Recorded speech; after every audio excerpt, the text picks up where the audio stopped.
Lord जय मसीह की। और कल शाम की दुआ तो हुई थी, लेकिन हम लोग वीडियो पोस्ट करना भूल गए क्योंकि यहाँ पे थोड़ा सा काम ज़्यादा ही होता है। फिर मम्मी की तबीयत भी अभी काफ़ी ख़राब चल रही है, आप लोगों को पता ही है। कल भी हम लोगों को हॉस्पिटल जाना है, जो कि इनके महीने की दवाई मिलेगी, साथ में चेकअप भी होगा।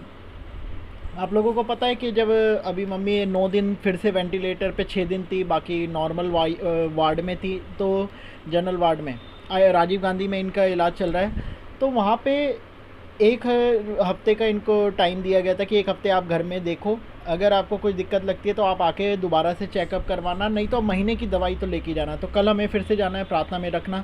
हम हर एक उस बीमार को याद रखें जो अभी हमारे बीच में है, बिस्तर पे है या चल सकते हैं। तमाम बीमारियां बहुत से लोगों में हैं, जगह जगह बीमारियां हैं, जगह जगह परेशानियां हैं, जगह जगह दिक्कतें हैं।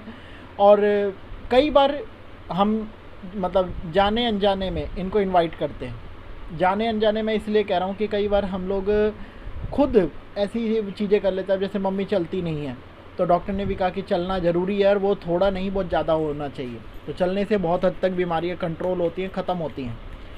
और भी कई ऐसे रीज़न है जिससे हम लोग खुद इनवाइट करते हैं प्रॉब्लम को। तो अभी आप लोग भी अपने अगर बीमार हैं, अगर परेशान हैं, तो ये समय आपका है। आज ईस्टर की शाम हम लोग बैठे हैं। कल ही मैंने कहा था कि जी उठने का दिन हम लोग कल सेलिब्रेट करेंगे, और सेलिब्रेट करने का मतलब है हम प्रार्थना करें, परमेश्वर के नाम में धन्यवाद करें, प्रभु की उपस्थिति में खड़े हों और प्रभु के सामने अंगीकार करें कि प्रभु तेरा वायदा मेरे लिए है, और मेरे जीवन में आ, अपने अनुग्रह की दृष्टि मेरे जीवन में कर। क्यों हम ईस्टर सेलिब्रेट करते हैं? यीशु मसीह के जी उठने से मुझे क्या फ़ायदा है? आज आपके मन में ये बात अगर आई नहीं है तो आनी चाहिए कि यीशु मेरे लिए क्यों आए, क्यों मुझे यीशु से फ़ायदा है, क्यों और चीज़ों से हटकर यीशु ही मेरे लिए बेस्ट है। ये कुछ सवालों के ऊपर अभी हम चर्चा करते हैं। सबसे पहली बात तो डिफरेंस साफ है। लोग आए पापियों का नाश करने, लेकिन यीशु आए पापियों को बचाने। आज हम लोग कहेंगे तो हमें इससे क्या फ़ायदा होगा? क्या पापियों से हम बचा के हमें कुछ? सबसे बड़े पापी हम लोग हैं। हम हर दिन मन वचन कर्म से पाप करते हैं। हमारे पाप आपको भी पता है क्या होते हैं, मन से भी होते हैं, वचन से भी होते हैं, कर्मों से भी होते हैं। और मैं ये नहीं कह रहा कि 1-2 व्यक्ति, हम सब मानव जाति मन वचन कर्म से पाप करते हैं, और हम सब दोषी हैं। फिर हम दूसरे पे दोष कैसे लगा सकते हैं? अगर हम सब दोषी हैं, अगर हम सब ने गलतियां करी हैं, अगर हम सब पापी हैं, यही बात समझने की है। यही बात के लिए यीशु मसीह ने बार बार प्रचार करा कि यदि तुम अपने अपराधियों को क्षमा ना करोगे तो मैं भी तुम्हें क्षमा नहीं करूँगा। कोई झूठ बोलता है, कोई गुस्सा करता है, कोई चोरी करता है, कोई तमाम व्यभिचार करता है, कोई क्रूर दृष्टि करता है, कोई गलत काम करता है, कोई लालच करता है, कोई अपने कुछ करता है, कोई कुछ। सब में एक तरीके का पाप नहीं है, और सब एक दूसरे से अलग है। लेकिन पापी तो पाप है, मतलब पाप तो पाप है। पाप इतना हो या इतना हो, आप इतने को ये नहीं कह सकते नहीं जी ये धर्म का काम है। पाप है तो है, अगर इतना है तो वो भी पाप है, इतना है तो वो भी पाप है। पाप तो पाप है, और बाइबल में लिखा है पाप की मजदूरी मृत्यु है। तो हम लोगों को समझना चाहिए कि पाप की मजदूरी तो मृत्यु है, लेकिन यीशु मसीह के बलिदान के द्वारा हम जीते हैं। आज सही कह रहा हूँ, यीशु ने हमारे पापों को अपनी देह पर ले लिया, हमारे लिए बलिदान हुआ। और आज अगर हम विश्वास करते हैं तो हम पे दंड की आज्ञा नहीं है, लेकिन पनिशमेंट ज़रूर मिलती है। हाँ, वो दंड नहीं है कि हम मृत्यु के तक पहुँचे, मारे जाएं, लेकिन नहीं, हम लोगों परमेश्वर के द्वारा पनिशमेंट। अब जैसे आपने एक इंसिडेंट देता हूँ, एक आपको एग्जाम्पल देता हूँ।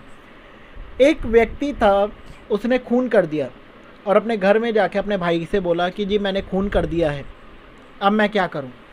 अब खून तो कर दिया, जाने में करा या अनजाने में करा, व्यक्ति ने खून तो करा। अपने भाई से जाके कहता है कि मैंने खून कर दिया है, अब मैं क्या करूं? पुलिस मुझे ढूंढ रही है। अब उसका भाई क्या कहता है, कपड़े उतार और मेरे कपड़े पहन ले। और उसके जो खून से भरे हुए लथपथ जो कपड़े थे वो भाई ने पहन लिए, जिसने खून नहीं करा था, और जो साफ सुथरे कपड़े थे वो पहना दिए अपने भाई को। अब इससे क्या हुआ? इससे जो दोषी था उसको तो सज़ा नहीं मिली, क्योंकि पुलिस ने जब आके देखा तो खून के कपड़े तो किसी और ने पहन रखे थे। तो जिसके पास कपड़े थे, जिसके पास हथियार था, उसी को ही दोषी माना जाता है और वही सामने होके सज़ा का हकदार है। अब उसके भाई को पकड़ के लेके जाते हैं, तो एक्चुअल में जिसने खून करा था वो बच गया। अब वो बचने वाला कौन है? वो आप और हम हैं। हमने गलतियां करी थी, लेकिन पनिशमेंट किसको मिल गई? दुख किसको भोगना पड़ा? यीशु को। यीशु ने, आज मैं बड़ा भाई कहूँ, अपनी बहन कहूँ, अपने हम लोगों का पिता, हम लोगों का परमेश्वर, उसने हमारे दुखों को उठा लिया अपनी देह पर। और यीशु ने क्या करा? हमें छुटकारा दिया। हालेलुया। यीशु ने हमें छुटकारा दिया और यीशु ने हमारे दुखों को ले लिया, हमारी बीमारियों को, हमारे तमाम तरीके के गुनाहों को उठा लिया। क्रूस पे मारा गया, गाड़ा गया और तीसरे दिन मुर्दों में से जी गया। अब जैसे ही भाई सज़ा काट के आता है, क्या वो अपने भाई को छोड़ेगा? वो उसे समझाएगा। अगर वो गलती करता है उसे पनिशमेंट देगा, उसे मारेगा, समझाएगा, पर जान से नहीं। तो ये होता है एक सलाह। ये एक छोटा मैंने एक एग्जाम्पल दिया। यीशु हमें तमाम उन सजाओं से बचा लेते हैं जहाँ पे मृत्यु लिखी थी, लेकिन हमें आगे सिखाने के लिए सोटा और लाठी हम पे चलाते हैं। और इसीलिए लोग कहते हैं मैं बहुत दुखी हूँ, मैं बहुत परेशान हूँ। कई बार तो अय्यूब की कहानी को अगर हम पढ़ते हैं, भजन संहिता से पहले पुराने नियम की है, तो हमें यही एग्जाम्पल दिखता है कि अय्यूब ने गलती नहीं करी थी, लेकिन यीशु ने, परमेश्वर यहोवा ने उसको समझाने के लिए, डबल पोर्शन देने के लिए क्या करा था? अय्यूब को दुख दिया था। लेकिन इससे अगेंस्ट अगर हम देखें तो बहुत से ऐसे लोग हैं जहाँ पे वो गलतियाँ करके अपनी पनिशमेंट में पड़ते हैं, जहाँ पे लोगों ने गलतियाँ करी हैं, इस वजह से उन्होंने दुख उठाया। तो दो बातें हैं, गलती करके दुख उठाना और परमेश्वर की इच्छा से अनुसार दुख उठाना। दोनों में दुख उठाया, दोनों का प्रतिफल अलग है, दोनों के सिचुएशन अलग है। आज आप कौन से में है ये आप देख लेना। आज जी उठने का दिन हम मना रहे हैं, परमेश्वर की आराधना करेंगे, इसलिए मैं आपके सामने ये बात रख रहा हूँ कि आज आप कौन से दुख में है ये आपको देखने की ज़रूरत है। क्या आपने कोई गलती करके दुख उठा रहे हैं? तो क्षमा मांगे परमेश्वर से, पश्चाताप करें, रिपेंट करें। अगर आपने गलती नहीं करी फिर भी दुख उठा रहे हैं तो परमेश्वर का धन्यवाद करें, प्रार्थना करें, परमेश्वर का बार बार बोले धन्यवाद प्रभु मुझे इससे बचा। बार बार मुंह से जितनी बार याद आए धन्यवाद प्रभु मुझे बचा। ये निकलने का तरीका है दुख से। जितना दुखों में हो उसको धन्यवाद में बदल दो।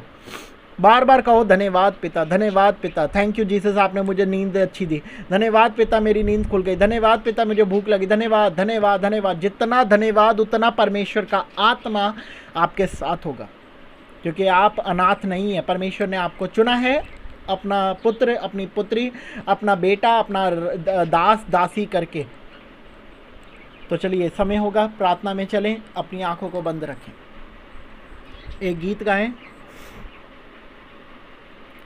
जिंदा है जिंदा है जिंदा है यीशु, जिंदा है जिंदा है जिंदा है, मेरी नजात का खुदा अबद तक जिंदा है, मेरी नजात का खुदा अबद तक जिंदा है। यीशु जिंदा है जिंदा है जिंदा है, यीशु जिंदा है जिंदा है जिंदा है, यीशु जिंदा है जिंदा है जिंदा है, यीशु जिंदा है जिंदा है जिंदा है। ना हो खौफ मुझे उन वादियों का जहाँ मौत भी साया करती है, ना हो खौफ मुझे उन वादियों का जहाँ मौत भी साया करती है, क्योंकि मेरा निगहबान मेरा खुदा अबद तक जिंदा है, क्योंकि मेरा निगहबान मेरा खुदा अबद तक जिंदा है। यीशु जिंदा है, यीशु जिंदा है, यीशु जिंदा है जिंदा है जिंदा है, यीशु जिंदा है जिंदा है जिंदा है, जिंदा है जिंदा है जिंदा है, यीशु जिंदा है जिंदा है जिंदा है। हालेलुया। आज जो गीत हमने गाया, यीशु जिंदा है, मेरी नजात का खुदा, मेरी छुटकारे देने वाला खुदा, मुझे चंगा करने वाला खुदा जिंदा है। और इसकी बहुत सी लाइनें हैं, आगे जब हम लोग गाएंगे। प्रार्थना में जाएं, पहले अपनी आंखों को बंद करें। आज हम धन्यवाद करते हैं पिता, अभी भी आपने हमें संभाला और अनंत के मार्ग में आप लेके चल रहे हैं। आज हमसे गलतियां भी होती हैं, हमसे अच्छाइयाँ भी होती हैं, लेकिन हर बात में आप हमारे साथ बने रहते हैं पिता। कभी आपका प्रेम, कभी सोटा और लाठी, कभी आपकी बातें, तो कभी हमारे जीवन में आपकी ताड़ना। हर तरीके की चीज़ से आपने हमें बचाया, संभाला, अभी तक रखा, आगे लेकर चल रहे हैं। आपका धन्यवाद करते हैं। सुकून आपने दिया है पिता, आपका धन्यवाद करते हैं। आज भी आपने हमें मजबूत किया है, मजबूती दी है पिता। हमारे जीवन में तमाम अन्न धन से कमी नहीं छोड़ी आपने, आपका धन्यवाद करते हैं। आज चाहते हैं पिता, ये गर्मी जो टूट कर पड़ चुकी है पिता, इस गर्मी को ख़त्म करें परमेश्वर, ताकि तेरे लोग आनंद मना सकें। आज एकदम से जो ये भवका, घुटन और ये तमाम तरीके का एनवायरनमेंट बना हुआ है पिता, ये हम आपके हाथों में सौंपते हैं। प्रभु अनुग्रह करें, तेरे लोग तेरा धन्यवाद कर सकें पिता। और बहुत से जीव जंतु हैं पिता, पशु पक्षी हैं, इंसान हैं, ये तड़प रहे हैं पिता पूरा दिन। कोई पानी को तलाश रहा है, कोई खाने को तलाश रहा है। आज इन लोगों की तमाम ज़रूरतों को पूरा कर पिता। आज हम प्रार्थना करते हैं प्रभु, बहुत से टूटे हृदय से तेरे नाम में बैठते हैं, तेरे नाम की महिमा करना चाहते हैं। आज ईस्टर के दिन, जी उठने के दिन, हम आपसे प्रार्थना करते हैं प्रभु, अनुग्रह कर, अपने लोगों का साथ दे परमेश्वर, अपने लोगों को ऊंचाई दे परमेश्वर। तमाम दुख यीशु के नाम में दूर हों और तेरी महिमा का बादल घेर ले। तेरे अनुग्रह के द्वारा आज हर कोई आनंद और शांति में वास करे। आज हम शांति मांगते हैं, छुटकारा मांगते हैं, तेरी महिमा मांगते हैं। चाहते हैं प्रभु तू छू और अपने अनुग्रह से भर दे। हालेलुया। या रबा शिखंदर खलाबा रबा से मंदर तेरे रेबे। आज मम्मी की भी जो तबीयत अभी ख़राब चल रही है, जो भी हाथ पैरों में दर्द है, जो भी कल हॉस्पिटल जाते हैं, आने जाने में सहायता मदद कर, हर चीज़ से बचा परमेश्वर। नेगेटिविटी ख़त्म हो परमेश्वर, पॉजिटिविटी आए। जो भी वोमिट हो रही है, जो भी उल्टी हो रही है, वो ख़त्म हो। और ऐसे ही इन्हीं जैसे बहुत से जो बीमार हैं पिता, और बीमारी के बिस्तर में है, क्या बीमारी छोटी है या बड़ी है, ये सब बीमारियों से छूट जाए प्रभु यीशु मसीह के नाम में। इसी घड़ी मैं अनुग्रह चाहता हूँ पिता आपका, आपकी प्रजा पर, आपके लोगों पर, तमाम जो आपके नाम से जाने जाते हैं, इन लोगों के साथ हो। ये तेरा जय जयकार कर सके, तेरे नाम का धन्यवाद कर सके। हम तेरे समीप आते हैं पिता, हमें पता है कि तू हमारी प्रार्थनाओं को सुनता है और उत्तर यस और आमीन में देता है। आज अनुग्रह कर परमेश्वर, आज तेरी मर्जी पूरी हो पिता हमारे जीवनों में, और ये हमारे मुंह से ही ना निकले बल्कि हमारे कामों में भी दिखाई दे। हमारे बिजनेस, हमारी जॉबों पे, हम हर एक परिवारों पे तेरी बरकत हो। जो यहाँ जुड़े हैं, जो नहीं जुड़े, जो किसी भी कलीसिया के हों, जो किसी भी परिवार के हों, जो तेरे नाम से कहीं भी आराधना कर रहे हैं पिता, जो तेरे नाम से बैठे हैं, जो तेरे नाम से सो रहे हैं, जो तेरे नाम से चल रहे हैं, जो तेरे नाम में आनंद कर रहे हैं, जो तेरे नाम में दुख उठा रहे हैं, ये सब तेरे मर्जी से भर जाए पिता, तेरी अनुग्रह से भर जाए, तेरे छुटकारे से भर जाए, और अंधकार छोड़ के जाए प्रभु यीशु मसीह के नाम में। बारिश तेरे नाम में आ सके पिता, और ये मौसम अच्छा हो सके। और तमाम जगह जो ये सूखा पड़ा हुआ है, जब तमाम जगह जो गंदगी है, तमाम जगह जो पॉल्यूशन है, ये ख़त्म हो यीशु मसीह के नाम में। अनुग्रह कर परमेश्वर, ये पृथ्वी आपने दी है, अनुग्रह कर परमेश्वर, तेरे लोग जी सकें आनंद के साथ। आज जगह जगह जो क्राइम है, ये ख़त्म हो यीशु मसीह के नाम में। आज हम शांति मांगते हैं, छुटकारा मांगते हैं, तेरी बरकत मांगते हैं तेरे परिवारों पे। आज यीशु मसीह के नाम में दुआ मांगते हैं, आमीन। खुदा की शांति, दया, बरकत आप सभी के साथ हो। और फ़ोन वाले याद रखें, कल हम लोग सुबह हॉस्पिटल जाएंगे, तो कोशिश करेंगे कि मतलब आप लोग जो सुन रहे हैं, कमलेश बहन, राकेश, कल सुबह मम्मी को लेकर हॉस्पिटल जाना है हमें, पापा और मैं और मम्मी जाएंगे। तो दिन का टाइम अगर सब लोग घर में हैं तो हम लोग दिन में आए प्रार्थना के लिए। क्या हो गया अभी? अम्मा ठीक है भैया? वो ये उनका अभी रूटीन चेकअप है बहन, जो कि मतलब अभी बोला था ना 1 हफ्ते बाद डॉक्टर के दिखाना है। हाँ, तो अभी ठीक है, लेकिन उतना ठीक नहीं है, वॉमिट हो रही है, उल्टी हो रही है आज। और मतलब वो तो जाना ही था हमें इस हफ्ते के, फिर 1 महीने की दवाई भी लानी है और डॉक्टर को दिखाना भी है कि वेंटिलेटर से फिर जनरल वार्ड में गई थी, वहाँ से अब घर पे रही ना, तो अब ठीक है इस या नहीं है। कई तरीके की। हाँ, तो कल जाएंगे सुबह, फिर उसके बाद हापुड़ आना था मुझे। अच्छा। हाँ, तो अभी मैं कल फिर यहाँ से हॉस्पिटल में देखते हैं 11 बजते हैं या 12, जैसे ही वहाँ से फ्री होऊंगा कॉल कर लूँगा, ठीक है। उसके बाद प्रार्थना के लिए वहाँ पे पहुँचता हूँ। बहन राकेश कब तक घर पे हैं? हेलो मंजू बहन, आवाज़ आ रही है? कमलेश बहन, राकेश ने फ़ोन काट दिया है क्या? हेलो भैया। Hello hello.